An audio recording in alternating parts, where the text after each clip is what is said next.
Hi. Tonight, I'm going to tell you the full history of Breaking Bad. A story that begins with a simple man and ends with one of the most unforgettable transformations in television. This video will take you through the entire journey of Walter White, from his quiet life as a high school chemistry teacher to the moment he became the name the world feared, Heisenberg.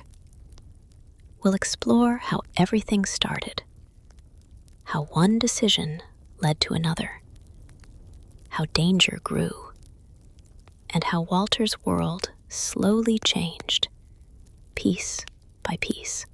To make this story clear and easy to follow, I've divided it into several parts. From his ordinary life, to the birth of Heisenberg, to the battles with the cartel and with Gus Fring, and finally, the fall of the empire he built. So just relax and listen as we travel together through the complete history of Breaking Bad. Let's begin with part 1. Walter White lived a quiet, simple life. A chemistry teacher, a husband, a father, a man who never raised his voice, never broke a rule, and never imagined his world could fall apart in a single moment. But life has a way of changing everything with one sentence.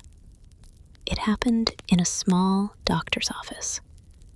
Bright lights above him, machines humming softly in the background. Walter listened as the doctor spoke, but the words felt distant, like echoes underwater. "You have lung cancer." The room went silent. His heartbeat slowed.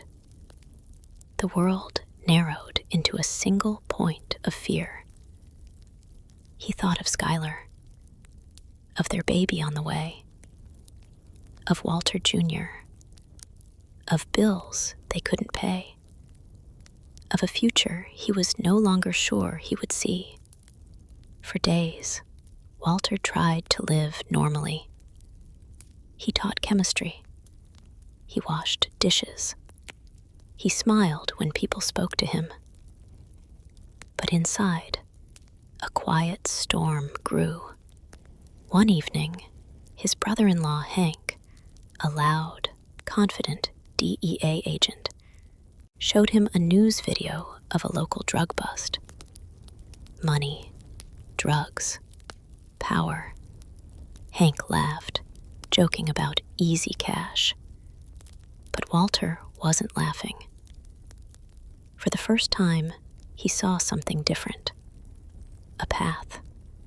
A dangerous one. But a path that might save his family after he was gone. Days later, Walter found himself in the passenger seat of Hank's car, watching the DEA raid a house. And there, running out the window, was someone Walter recognized. Jesse Pinkman, his former student, a troublemaker, but smart in his own chaotic way. At that moment, something clicked inside Walter. A plan, a possibility. Later that night, standing alone in his classroom, Walter whispered to himself, "I can do this. Not for glory, not for fame, but for the money, for time, for his family." He approached Jesse the next day with a simple, chilling proposition. "You know the drug trade. I know chemistry. Let's work together." Jesse laughed, thought he was joking. Walter didn't laugh. And in that silence, Jesse saw something real. A spark behind Walter's calm blue eyes. A spark that would one day become Heisenberg. Together, they bought an old RV, an innocent, rusty vehicle that would soon become a place of secrets, a place of danger, a birthplace of Walter's new identity. And so, with fear in their hearts and uncertainty in the desert wind, Walter White cooked meth for the first time. Blue smoke rising, a soft glow inside the RV, and a decision that would change their lives forever. The desert was quiet. A wide, empty world with nothing but sand, wind, and the distant hum of insects. Walter and Jesse parked the old RV far from the city, far from anyone who might see what they were about to do. The door creaked open, and the dry heat spilled inside as they prepared the tiny space that would become their secret laboratory. Jesse watched Walter nervously. So, you really know how to do this? Walter didn't answer with words.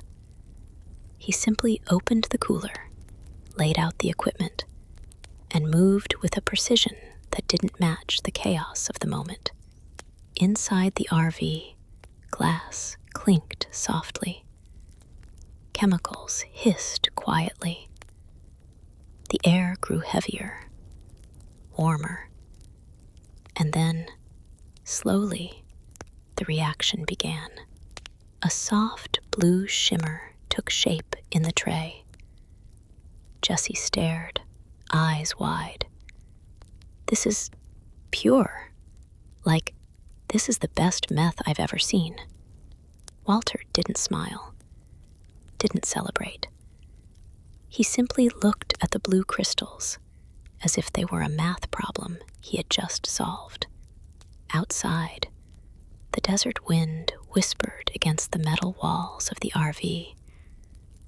And inside, two men stood at the beginning of a transformation neither of them understood.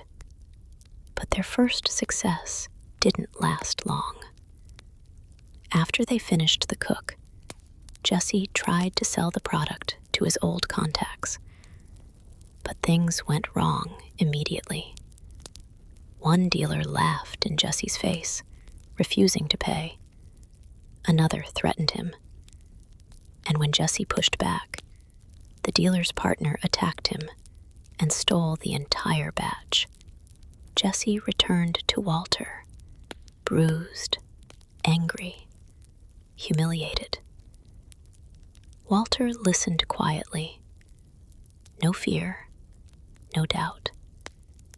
Then, for the first time, something dark surfaced in his voice. We're going to get it back. Jesse swallowed hard. Mr. White, those guys are dangerous. Walter stepped closer, calm, steady. So am I. It was the first moment Jesse saw the shift. The first glimpse of a man who was no longer just a chemistry teacher. Together, they confronted the men who stole their product.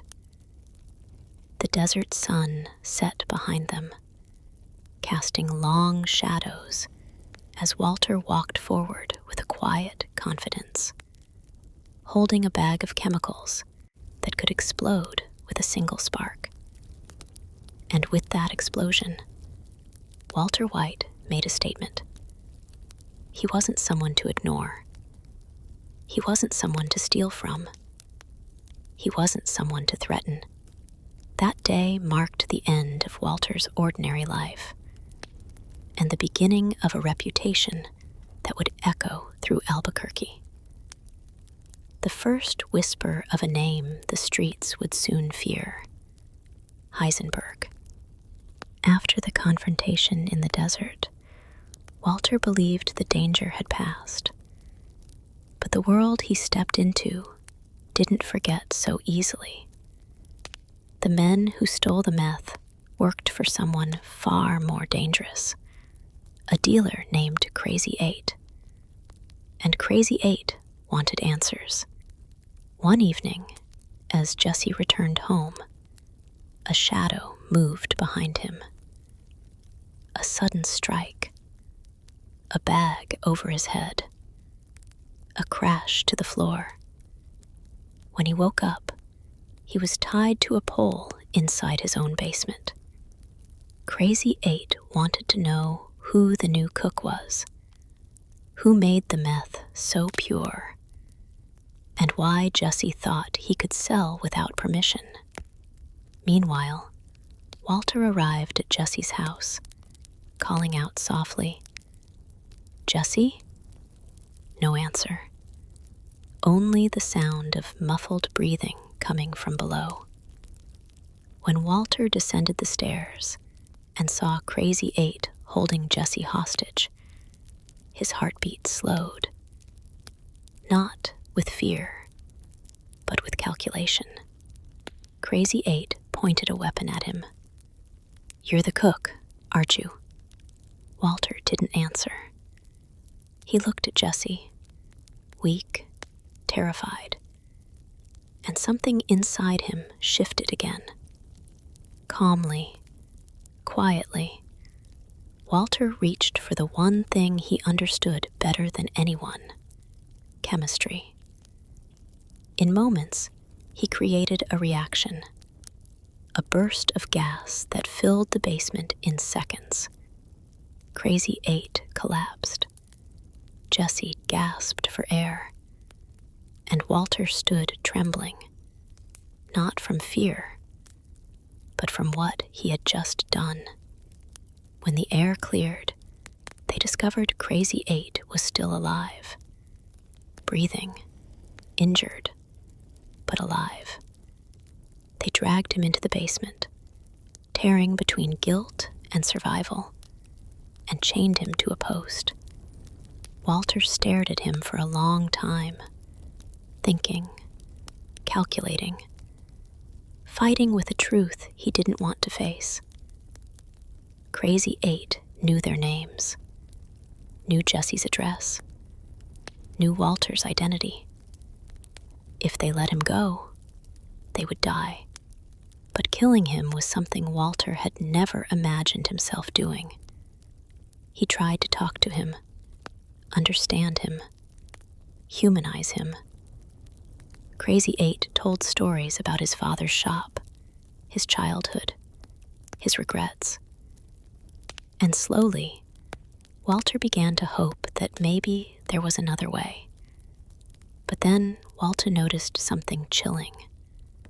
A shard of a broken plate was missing. Crazy 8 had hidden it. A sharpened piece. A planned attack. The promise of betrayal as soon as he was freed. Walter stood there, breath trembling, eyes burning, realizing there was no choice left. He whispered softly, "You were going to kill me." And in that quiet, heavy moment, Walter White crossed his first irreversible line. He wrapped the bike lock around Crazy 8's neck and ended his life. After it was over, Walter fell to his knees, hands shaking, breath broken. He had saved himself, saved Jesse, saved his family. But something inside him had changed forever. He had killed a man, and once a line like that is crossed, it never disappears. It becomes a part of you, a shadow that follows you into every decision. A shadow named Heisenberg. After Crazy 8's death, Walter tried, truly tried, to return to his old life. He stood in the shower for long minutes, letting the water wash over him, as if it could wash away what he had done. He ate breakfast with his family, pretending everything was normal. He taught his classes, writing formulas on the board with hands that still shook. But deep inside, something had changed. Something permanent. It wasn't only fear, or guilt, or shock. It was a silence, a dark, steady calm that wasn't there before. At night, when the house was quiet, Walter found himself staring at his own reflection. His eyes looked different. Not empty, not cruel, just awake. As if a part of him that had been asleep for years had finally opened its eyes. Jesse, meanwhile, was falling apart. He couldn't eat, couldn't sleep. He replayed the basement over and over, thinking Walter blamed him.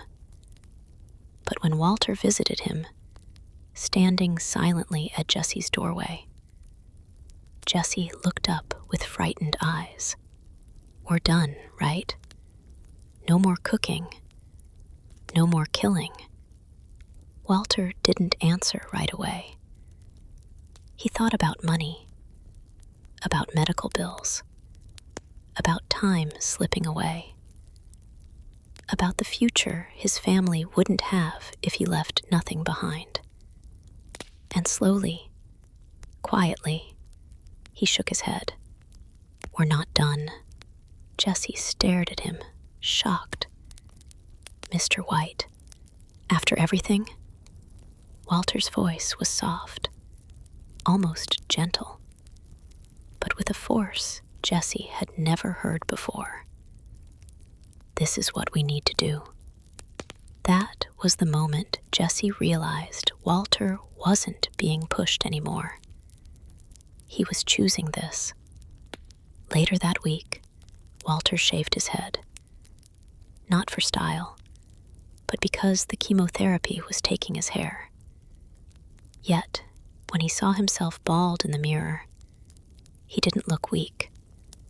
He looked sharper, colder, more defined. He looked like someone who could survive anything. Someone who had already survived too much. And when he put on those dark, simple sunglasses and stepped out of the bathroom, Jesse stared at him in disbelief. Walter didn't smile. He didn't explain. He just said, "Let's cook." And that was the moment, the quiet, subtle moment, where Walter White stopped being just Walter White, and the world took its first breath of Heisenberg. A name not yet spoken, but already alive inside him. After Walter embraced his new identity, after the calm darkness began to settle inside him, he and Jesse returned to the desert to cook more of the blue product. The results were the same. Pure, powerful, unlike anything on the streets. But selling it wasn't simple. Jesse tried handling distribution, going to old contacts, small dealers, friends from his past. But the blue meth was too good, too noticeable, too loud for the streets. It reached the ears of a man known for danger, a man people whispered about, but rarely looked in the eye. Tuco Salamanca. Tuco wasn't like the others. He wasn't predictable. He wasn't rational. He was explosive. Jesse went to him first, nervous, hands shaking slightly as he showed Tuco a small bag of the blue crystals. Tuco tasted it, and his face lit up in a way that wasn't joy, but madness. "This is amazing," he said, voice trembling with excitement. But instead of paying Jesse for the product, Tuco attacked him. A sudden punch, a kick, a storm of violence so fast and wild that Jesse never stood a chance. Tuco took the meth, kept the money, and left Jesse broken on the floor. Hours later, Walter walked into Jesse's apartment and found him bruised, groaning, barely able to speak. Jesse whispered, "Tuco, he stole everything." Walter listened quietly. His expression didn't change. Then, with a calmness that felt unnatural, he said, "We're going to fix this." Jesse's eyes widened. "Mr. White, no, you don't understand. Tuco will kill us." Walter looked at him, deep, steady, with a confidence that didn't feel like Walter White anymore. He doesn't know who he's dealing with. The next day, Walter packed a small bag. Not with money, not with weapons, but with mercury fulminate, a chemical compound that looked like crystal, but exploded with the slightest shock. He walked alone into Tuco's lair, a dusty office filled with dangerous men and tension hanging in the air. Tuco laughed when he saw him. "The chemistry teacher wants his money?" Walter didn't answer. He simply pulled out a single crystal and held it up. "This isn't meth." Tuco frowned, and Walter threw it to the ground. The explosion shook the room. Glass shattered. Men fell to the floor. Dust filled the air, and Tuco stumbled back, fear spreading across his face. Walter stepped through the smoke slowly, calmly, just like Heisenberg would. He placed the whole bag of explosives on Tuco's desk and whispered, "You owe us." For the first time, Tuco saw the truth. This wasn't a timid teacher. This was a man who understood fear better than criminals did. A man who was willing to die to prove a point. A man becoming dangerous. Tuco paid Walter and Jesse, hands shaking, and agreed to buy more. But as Walter left the office, the desert wind brushing against his face, he understood something new. If he stayed in this world, he wouldn't just face criminals. He would become something they feared, something darker than he ever imagined. The deal with Tuco didn't end in peace. Tuco was unpredictable, a storm trapped inside a man. Even when he smiled, there was danger hiding behind his teeth. Walter and Jesse knew working with him was a choice paved with fear. But the money was too big. The need was too real. And Walter believed he could control the chaos. But chaos had its own plans. One afternoon, Walter was at home, packing medicine, trying to look like a normal father, when a sudden knock echoed through Jesse's house across the city. Jesse opened the door, and Tuco was there. No words, no warning, just violence. He grabbed Jesse, dragged him outside, and forced him into a car. Minutes later, Walter received a call. Tuco's voice, wild, rushed, excited, exploded through the phone. "We're going for a ride. Pack your things, now." Before Walter could react, Tuco arrived, forcing him into the back seat beside a terrified Jesse. The car sped into the desert, dust rising behind them like a trail of panic. Inside the vehicle, Walter sat still, but his mind was racing. Tuco wasn't talking clearly. He spoke fast, paranoid, sweating, waving his gun at shadows that didn't exist. "They're coming for me," he whispered. "The DEA, my cousins, everyone. We have to leave town. You two are coming with me." Jesse whispered to Walter, voice shaking. "He's gonna kill us. He's gonna take us to Mexico and bury us in the desert." But Walter stayed calm. He had to. Tuco drove them to a small, broken-down shack in the middle of nowhere. Desert stretching endlessly on every side. They were alone. No roads. No help. No escape. Inside the shack, Tuco paced back and forth, muttering to himself, eyes twitching. Walter watched him carefully, studying his habits, his instability, his weaknesses. Jesse looked at Walter desperately. "Mr. White, do something." Walter nodded slowly. But whatever he did had to be perfect. Tuco suddenly grabbed Jesse, pulling him outside. "You're cooking for me in Mexico. We'll build an empire there." Jesse fought back. Walter saw his chance. He reached quietly for the bag of supplies they had brought. Inside it was ricin, a poison Walter had prepared for emergencies. A poison designed with calm, deadly precision.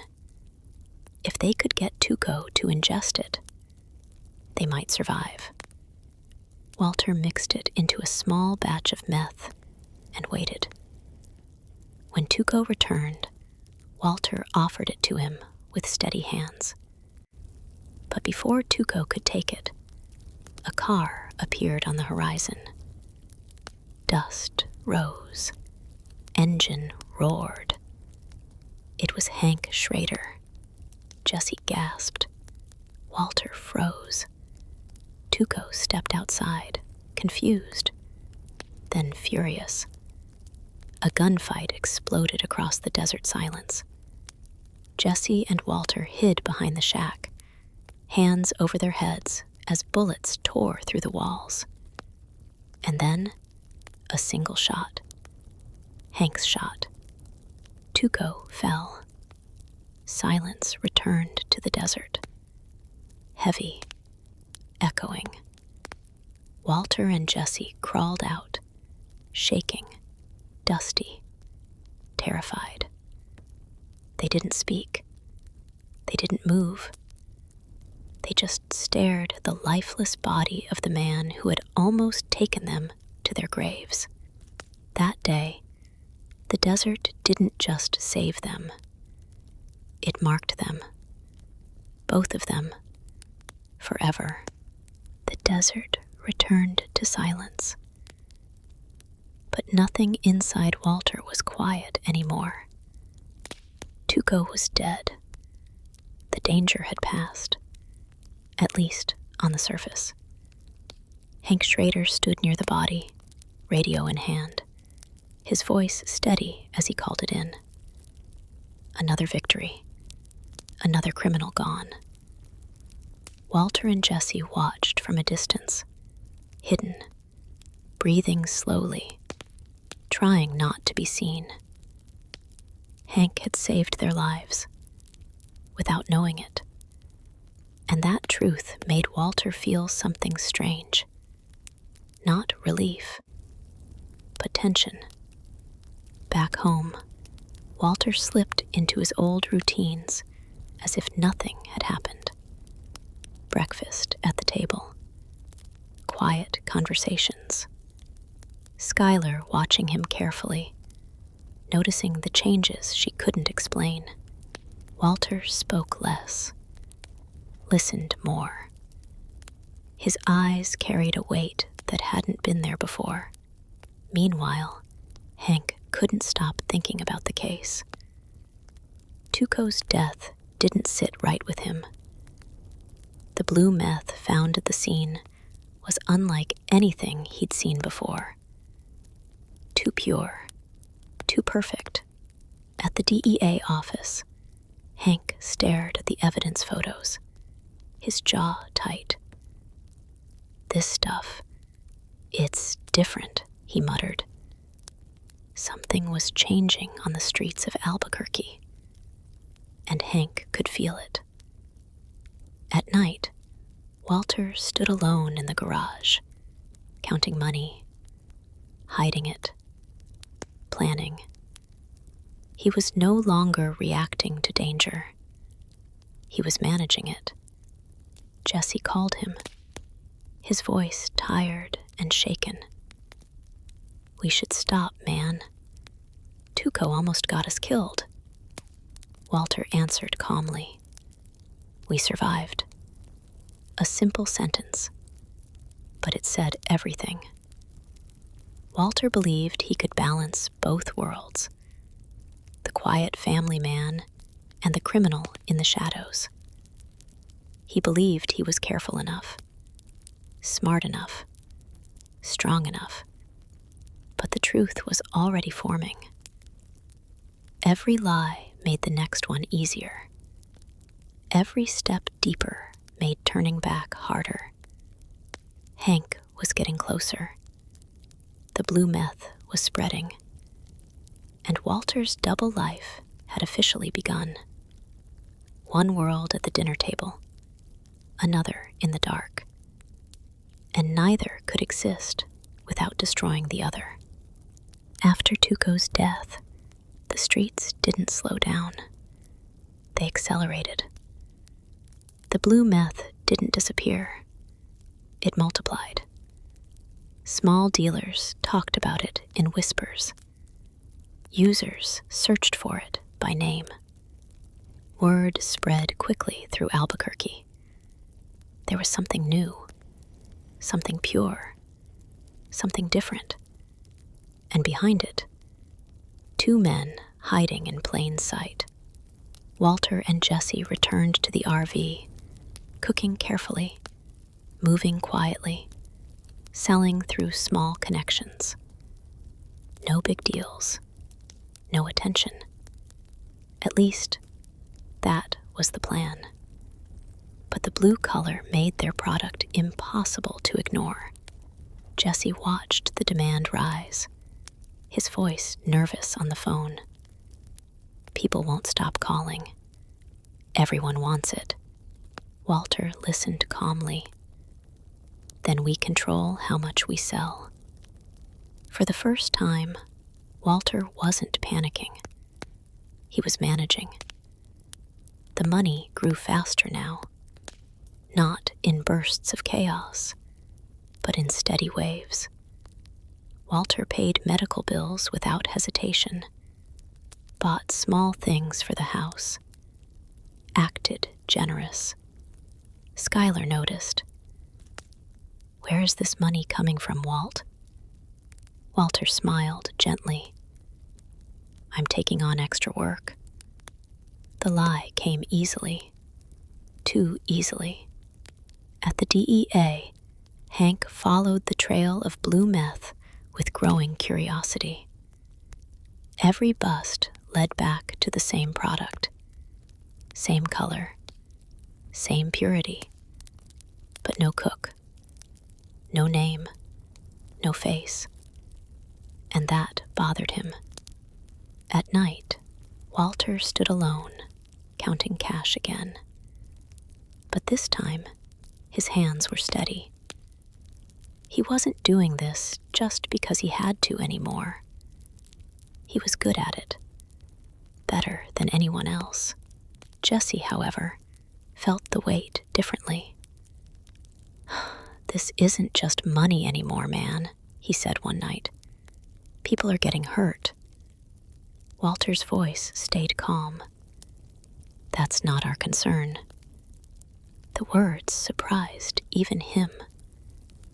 A line had been crossed, quietly, without drama. Walter no longer saw himself as someone surviving danger. He saw himself as someone shaping it. And while the city chased the mystery of blue meth, Walter White was beginning to enjoy the power of being untouchable. For now, as the blue meth continued to spread, Walter and Jesse began to feel a shift in the air. The calls weren't just from street dealers anymore. They were coming from people higher up the ladder. People who didn't rush. People who didn't beg. People who observed. One evening, Jesse met a distributor in a quiet parking lot. The man didn't ask for meth. He asked a question. Who's the cook? Jesse froze. He laughed it off, changed the subject, ended the meeting early. But the question stayed with him. That same night, Jesse called Walter. Mr. White, someone important is asking about you. Walter didn't sound surprised. Important how? Jesse hesitated. The kind of important that doesn't ask twice.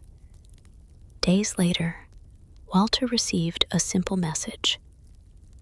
Come to Los Pollos Hermanos. No name, no explanation. Just a place. Walter arrived at the restaurant alone. Bright lights, clean tables, families eating dinner. Everything felt harmless. And that's what made it dangerous. He sat quietly, waiting, watching. Then he noticed a man moving through the restaurant. Calm, polite, perfectly controlled. He greeted customers by name, smiled softly, worked like a man who belonged exactly where he was. This was Gustavo Fring. But Gus didn't approach Walter, didn't speak to him, didn't acknowledge him at all. Instead, Walter was forced to wait. Minutes passed, then more. The silence felt deliberate. A test. Finally, as Gus walked past Walter's table, he spoke quietly. So softly, it barely disturbed the air. I know who you are. Walter's chest tightened. Gus didn't stop walking. That was all he said. Walter left the restaurant with more questions than answers. But he understood one thing clearly. He had been seen, measured, judged. Gus Fring wasn't interested in noise or chaos.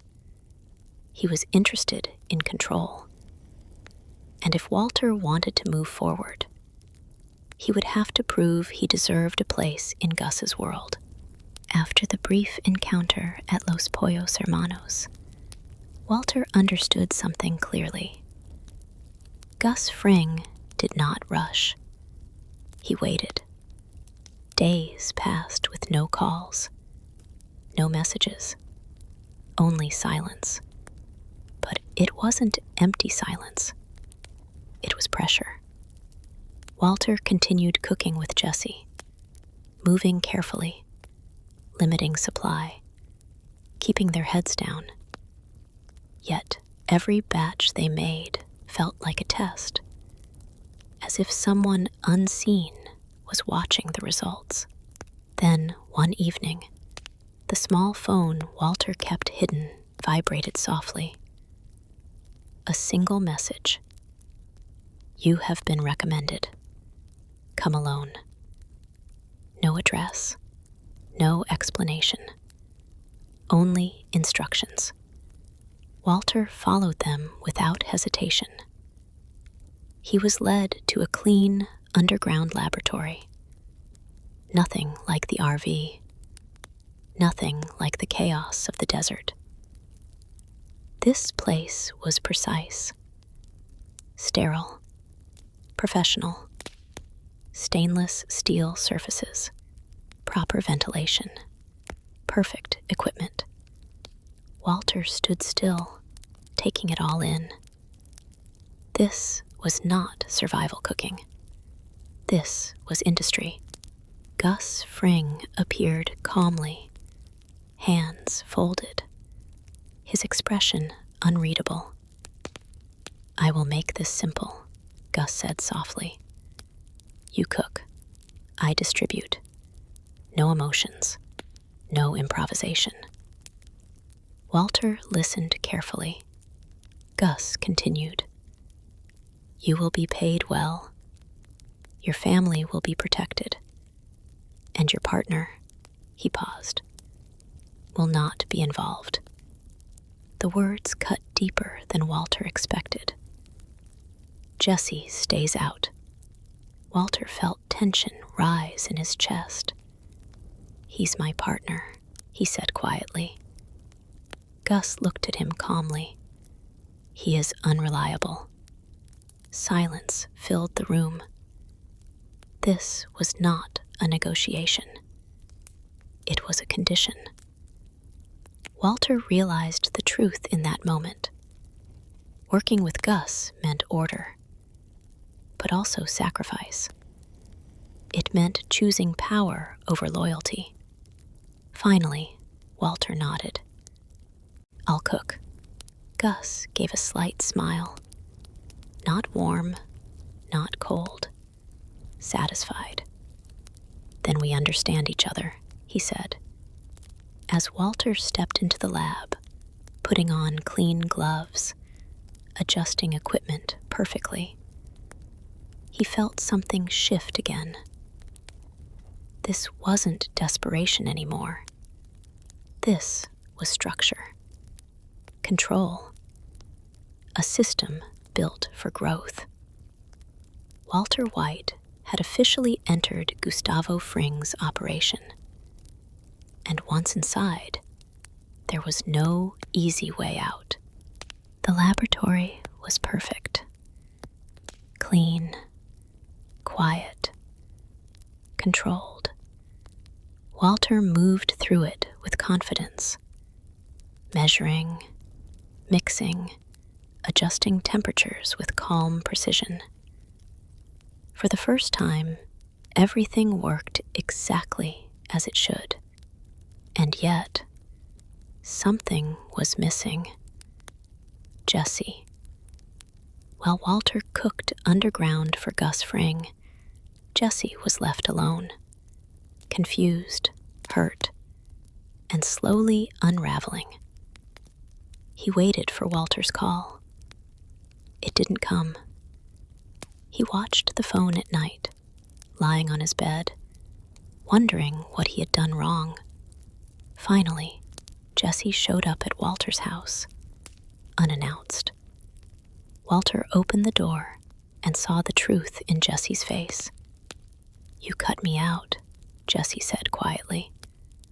Walter didn't deny it. "This is bigger than us now," he replied. Jesse laughed softly, not from humor, but pain. "We built this together." Walter hesitated, and that hesitation said everything. At the lab, Gus watched Walter carefully, not through cameras, but through results. Each batch was flawless, on time, perfect. But Gus also watched how Walter handled Jesse, because loyalty was a weakness Gus didn't tolerate. Meanwhile, Jesse spiraled. He sold small amounts on his own, partied too hard, let strangers into his house. Not for money, but to feel something. anything. One night, Walter visited Jesse, standing in the doorway, looking down at the chaos. Empty bottles, loud music, people who didn't belong. Walter spoke softly. "You're going to get yourself killed." Jesse looked up at him, eyes tired, voice shaking. "You already did that." Walter turned away, because deep down, he knew the truth. Working with Gus had given him power, but it was costing him the one person who truly understood where he came from. And while Walter focused on control and perfection, the bond that once held them together was slowly breaking. A fracture that would grow, quietly, dangerously. The underground lab ran like a machine.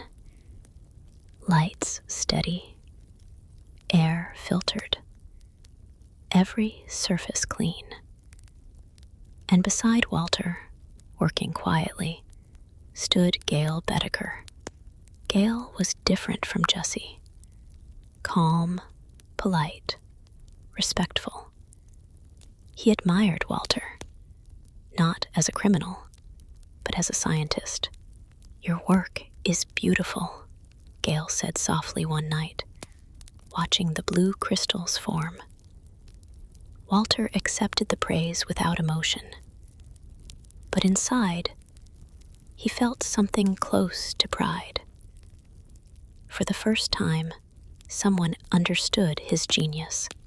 The operation expanded. Money flowed. Everything was efficient. Too efficient. Above them, forces were shifting. The cartel, powerful, organized, watching Gus closely, began asking questions. They wanted control. They wanted the blue meth.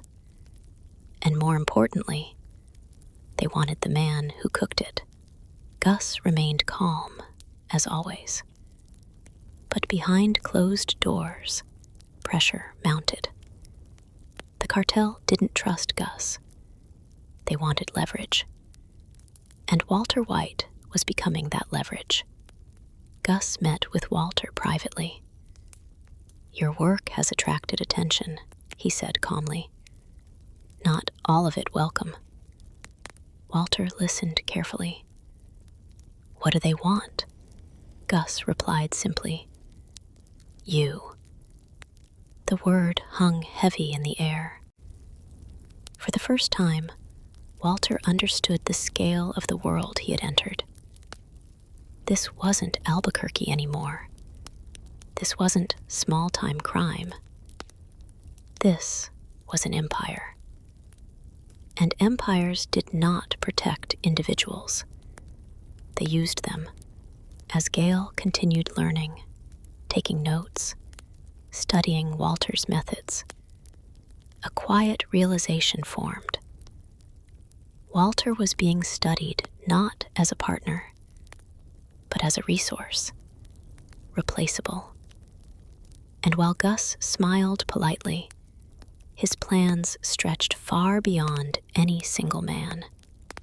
Walter left the lab that night with a strange feeling.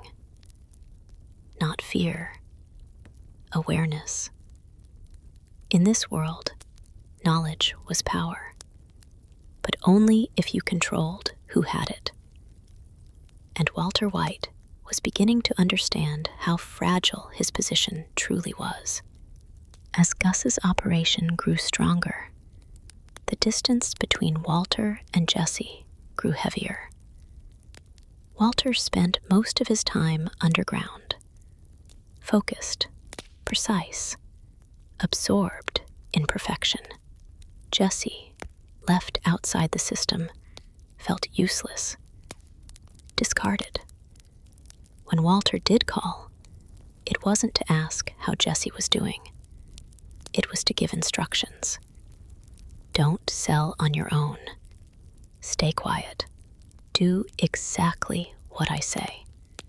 Jesse listened, at first, but resentment slowly took root. One night, Jesse confronted Walter directly. "You don't trust me anymore," he said. Walter didn't deny it. "This is bigger than us. We can't afford mistakes." Jesse laughed bitterly. "You mean you can't afford me?" The words cut deeper than Walter expected. Meanwhile, Gus watched everything. Not the arguments, but the consequences. He saw Jesse as unstable, emotional, dangerous. And he saw Walter as brilliant, but unpredictable. A man driven not only by reason, but by ego. At the lab, Gale continued learning, carefully, methodically, absorbing everything Walter did. And that knowledge made Gus more comfortable. Too comfortable. One afternoon, Gus spoke calmly to Walter. "You are valuable, but not irreplaceable." Walter smiled politely, but inside, the message burned.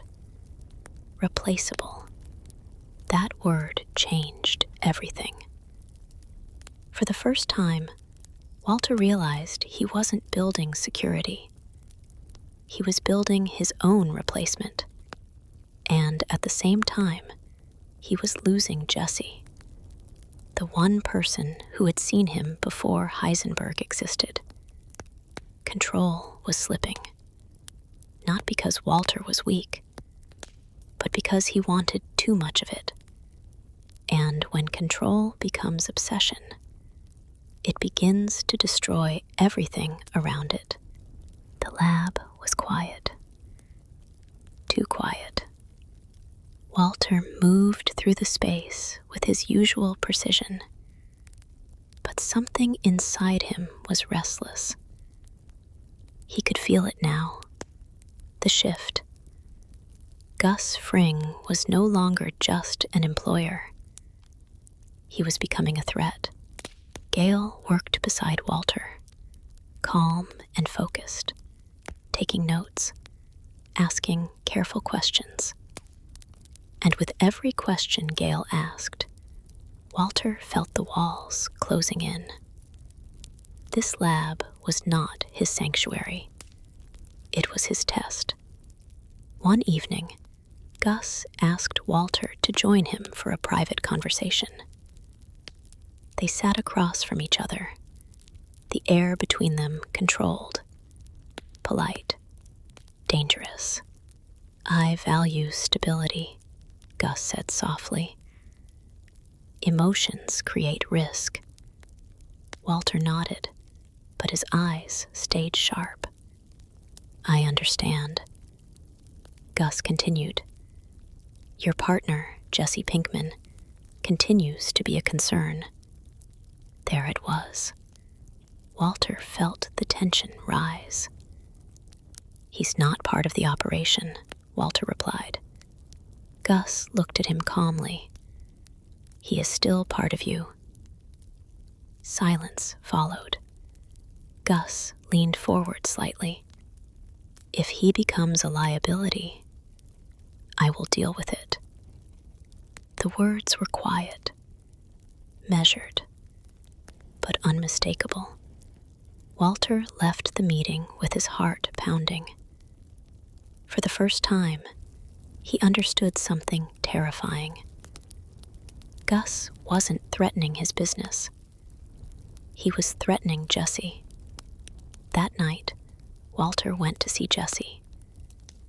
He found him alone, sitting in the dark, the weight of rejection written all over his face. Walter spoke softly. "You're in danger." Jesse looked up, confused. "From who?" Walter hesitated, then answered honestly. "From Gus." Jesse laughed bitterly. So now you care? Walter didn't argue. He didn't defend himself. He simply said, "You need to trust me, no matter what happens." This was the breaking point. Walter was no longer trying to fit into Gus's world. He was preparing to fight it. Because Gus Fring did not tolerate instability. And Walter White was becoming the most unstable variable in the entire operation. Two intelligent men, two controlled minds, moving slowly, inevitably, toward war. Nothing changed on the surface. The lab kept running. The product stayed perfect. The money flowed quietly. But beneath that calm, a war had begun. Walter cooked as usual, his movements steady, his face calm.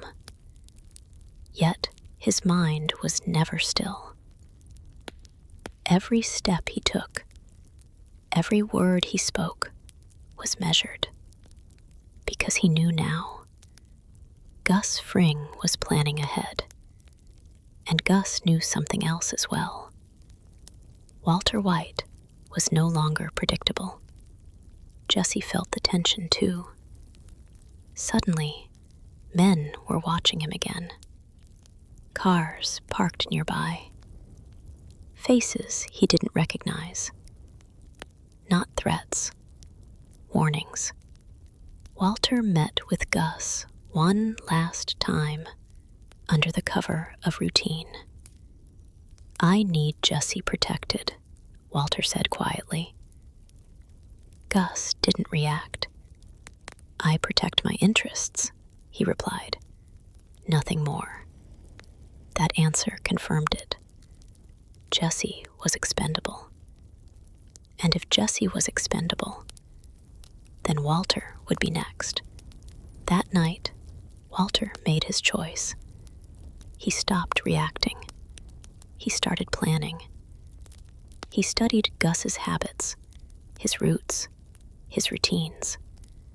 He understood something crucial. Gus trusted systems. Gus trusted order, which meant Gus could be surprised.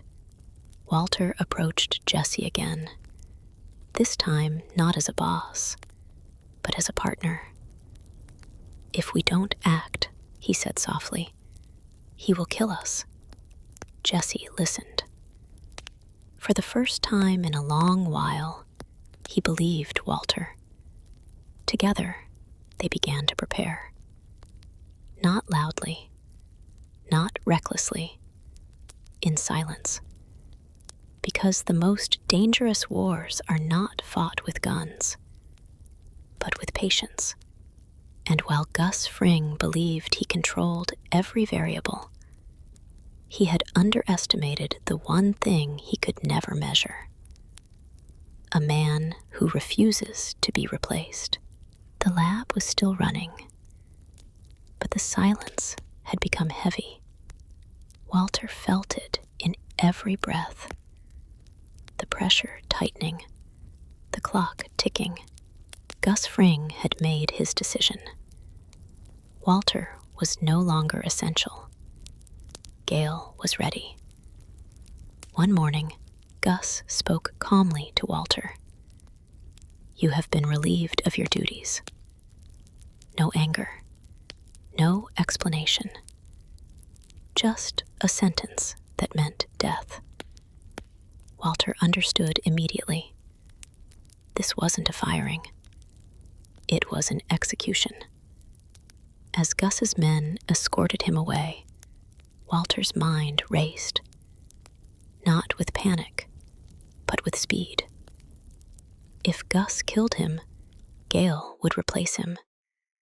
And Jesse would be next. With shaking hands, Walter grabbed his phone and called Jesse. His voice was low, urgent, controlled. You have to kill Gale. Silence. Jesse couldn't breathe. What? Walter didn't soften the words. If you don't, Gus will kill me. And then you. Jesse's heart pounded. He had tried to leave violence behind. Tried to forget the basement. Tried to be human again. But there was no time. Walter gave him the address. I'm sorry, he whispered. There's no other way. Jesse drove through the city, tears blurring his vision, hands trembling on the steering wheel. Gale answered the door with a warm smile, unaware, kind, human. Can I help you? Jesse raised the gun, his whole body shaking. Gale's smile faded. Confusion, fear, and in one irreversible moment, the trigger was pulled. The sound echoed, sharp, final, unchangeable. When it was over, Jesse collapsed to the floor, sobbing. And miles away, Walter sat alone, head in his hands, alive. They had won. But the cost was everything, because from that moment on, there was no pretending, no innocence, no return to who they were. Walter White had chosen survival over morality, and Jesse Pinkman had crossed a line that would haunt him forever. The war with Gus was no longer silent. It was real, and it had only just begun. After Gale's death, nothing felt the same. Walter was alive, but only because Gus allowed it. And Gus Fring was no longer patient. He didn't shout. He didn't threaten. He tightened control. Walter was brought back to the lab, but this time, he wasn't in charge. Security followed every step. Cameras watched every movement. Mike Ehrmantraut stood nearby, silent, observant, unforgiving. Gus spoke calmly. You will cook. You will follow instructions. And you will not interfere. Walter nodded. He had won a battle, but he was losing the war. Outside the lab, the cartel was growing restless. They blamed Gus for disrupting their territory, for controlling distribution, for keeping the blue meth out of their hands. They wanted revenge, and they wanted blood. Gus responded the only way he knew how, with precision. He sent Mike to handle threats. He tightened borders. He cut off weaknesses. And Jesse was pulled deeper. Gus saw something in him. Not stability, but usefulness. He gave Jesse responsibility, purpose, validation. Everything Walter had stopped giving him. Slowly, Gus began to replace Walter's influence over Jesse. Walter noticed it immediately. Jesse listened more to Mike, trusted Gus's structure, followed orders without question, and that terrified Walter. Because control over Jesse was the last thing Walter still had. The cartel struck back violently. Ambushes, threats, executions. The world around them was turning into open warfare, and Gus Fring stood calmly in the center of it all, clean, composed, untouched. Walter understood something crucial. As long as Gus lived, Walter would never be free. Not as a cook, not as a man. He wasn't working for Gus anymore. He was surviving under him. And deep inside, a dangerous thought began to form again. Not how to escape, but how to end it. For the first time since entering Gus's world, Walter stopped reacting and started executing a plan. Gus Fring believed everything was under control. The lab, the cooks, the cartel. But Gus had one blind spot. His hatred. Not for Walter, but for the Salamanca family. Walter noticed it, studied it, used it. Hector Salamanca, old, silent, trapped in a wheelchair, was Gus's unfinished business. A man Gus loved to humiliate, to visit, to remind that he had won. Walter approached Hector quietly, speaking to a man who could no longer answer with words. "He hates you," Walter whispered, "and he will come back. One last time." Hector's eyes burned with rage. Walter explained the plan slowly, carefully. No fear, no panic, only timing. When Gus arrived at the nursing home, everything felt routine. He walked calmly down the hallway, adjusted his tie, entered Hector's room. He spoke softly, with quiet satisfaction. But Hector didn't listen. Instead, his finger moved. The bell rang. Once. Twice. Again. Louder. Faster. Gus realized too late. The explosion tore through the room. Violent. Sudden. Final. Fire. Smoke. Silence.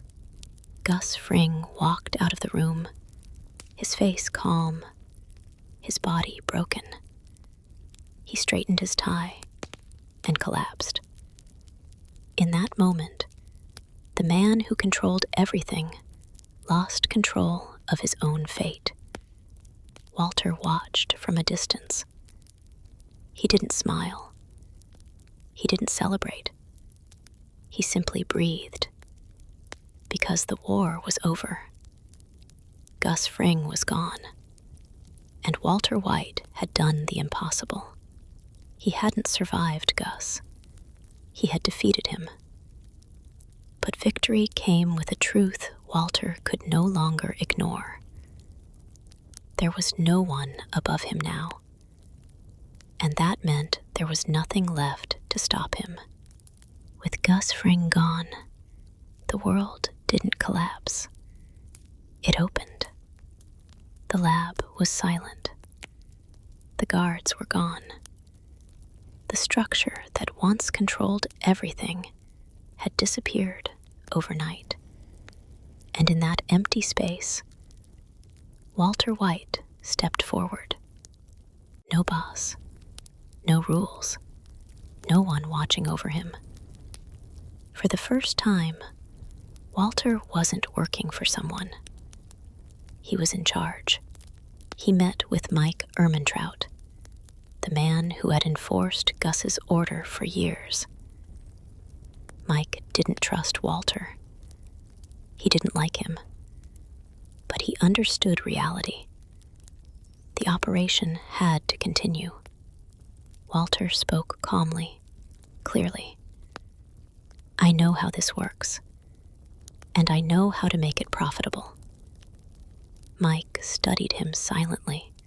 Jesse stood between them, tired, broken, unsure where he belonged anymore. Together, they restarted the business. But it was different now. Walter wasn't cautious. He wasn't hiding. He was expanding. He pushed production higher, demand more territory, more money. He wanted an empire. And with every decision, his ego grew stronger.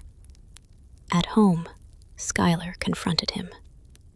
"What is happening to you?" Walter didn't deny it anymore. He looked at her calmly and said, "I'm the one who knocks." The words weren't anger. They were certainty. Jessie watched Walter change, become colder, more demanding, less human. When Jessie questioned him, Walter dismissed him. This is how it has to be. But Jessie knew the truth. This wasn't survival anymore. This was control. This was pride. This was Heisenberg fully awake. Walter White had defeated Gus Fring, a man of order, discipline, and patience. But in doing so, he had removed the last barrier between himself and absolute power. And absolute power was changing him faster than cancer ever could.